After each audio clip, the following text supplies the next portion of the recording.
ભાવનગર જિલ્લામાં બનેલા દારૂકાંડમાં અત્યાર સુધીમાં 8 નાગરિકોના મૃત્યુ નિપજ્યા છે, જ્યારે 25 નાગરિકો જિલ્લાની વિવિધ હોસ્પિટલોમાં સારવાર હેઠળ છે, જેમાં 4થી વધુની હાલત ગંભીર, 6 લોકો વેન્ટિલેટર પર છે.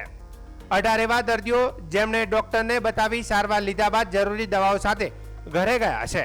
તો બીજી તરફ રાજ્યના પોલીસ વડાના આદેશથી સમગ્ર કેસની ઊંડાણપૂર્વકની તપાસ સ્ટેટ મોનિટરિંગ સેલને આપવામાં આવી છે. આ કેસમાં અત્યાર સુધીમાં ઝડપાયેલા 13 જેટલા આરોપીઓના રિમાન્ડ મેળવવાની પ્રક્રિયા ચાલુ છે. તો રાજ્યના પોલીસ વડાએ ભાવનગર જિલ્લામાં એલસીબી પોલીસ ઇન્સ્પેક્ટરને સસ્પેન્ડ કર્યા છે.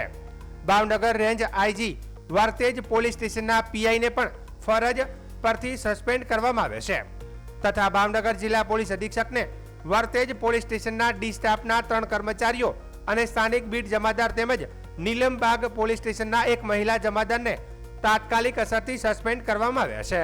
ભાવનગર જિલ્લામાં જે ગંભીર બનાવ બનેલો છે એ સંદર્ભમાં અત્યાર સુધી 8 નાગરિકોના મોત થયેલા છે અને 31 નાગરિકો જિલ્લાની અલગ અલગ હોસ્પિટલોમાં સારવાર લઈ રહેલ છે.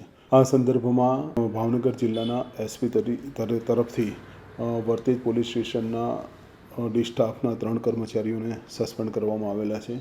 સ્થાનિક જે બીટ જમાદાર છે એમને પણ સસ્પેન્ડ કરવામાં આવેલા છે અને આ ઉપરાંત નીલમબાગ પોલીસ સ્ટેશનના એક મહિલા જમાદાર કક્ષાના અધિકારીને પણ સસ્પેન્ડ કરવામાં આવેલા છે.